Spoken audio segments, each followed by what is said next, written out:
It's time for the Left of Lansing Friday Short with Pat Johnston. Here's the Friday Short for July 18th of 2025.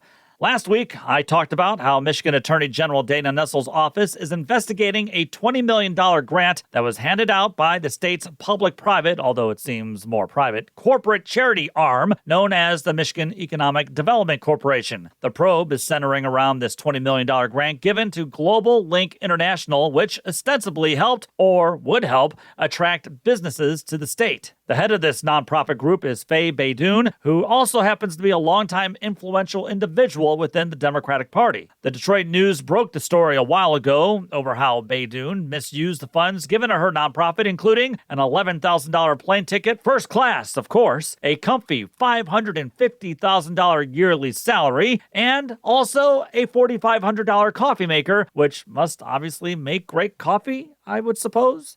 Now, for those who may be listening out of state, Attorney General Nessel is also a Democrat and doesn't seem to be playing favorites going after this economic arm of Governor Whitmer's office. This $20 million grant was approved by the then Republican majority in the state legislature a few years ago and signed off by Governor Whitmer. And everything seemed to be going well for Beydoun and her nonprofit until those pesky little journalists meddled around because she may have been able to get away with it.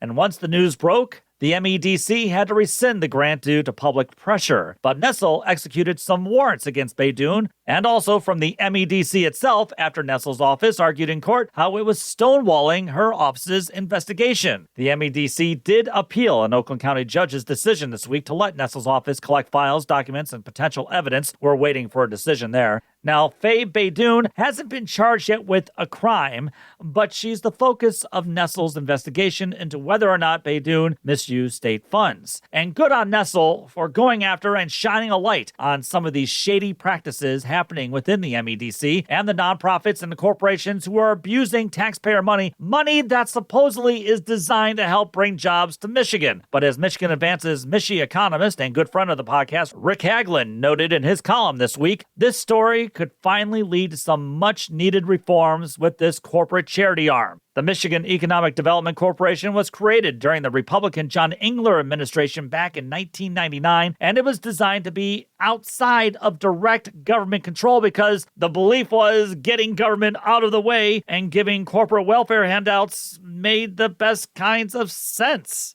Yes, sadly, that misguided and idiotic belief still continues today. I mean, Fay Beydoun served as a member of the MEDC when the grant was given to her nonprofits. What were the odds? And this is an embarrassment for Democratic Governor Gretchen Whitmer, who's put a lot of her trust and reputation on the line on shelling out hundreds of millions of dollars to corporations, especially those in the auto sector, in the hopes of creating jobs. Yet, as Rick Hagelin notes, the MEDC's Strategic Outreach and Attraction Reserve Fund, known as the SOAR Fund, has spent over $1 billion on corporate handouts with nothing to show for it. Bridge Magazine's Paula Gardner, also a friend of the podcast, visited us a few months ago to discuss how all of this corporate spending has yielded a little in return in terms of jobs. And as Rick Hagelin reminded his readers, the MEDC's Michigan Business Development Program, created during former Republican Rick Snyder, has been a huge bust as well in terms of job creation. Now, some Democrats in Lansing are trying to change this wasteful practice by proposing more investments in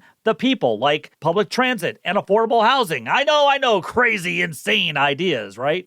Let this be another example as to why creating an entity with very little government oversight on corporate welfare has always been a bad deal for working-class Michiganders. It doesn't matter if it's a Republican or Democrat, corporate corruption must be stamped out. And some wonder why the people are looking for new political leaders elsewhere since the old ones all failed us.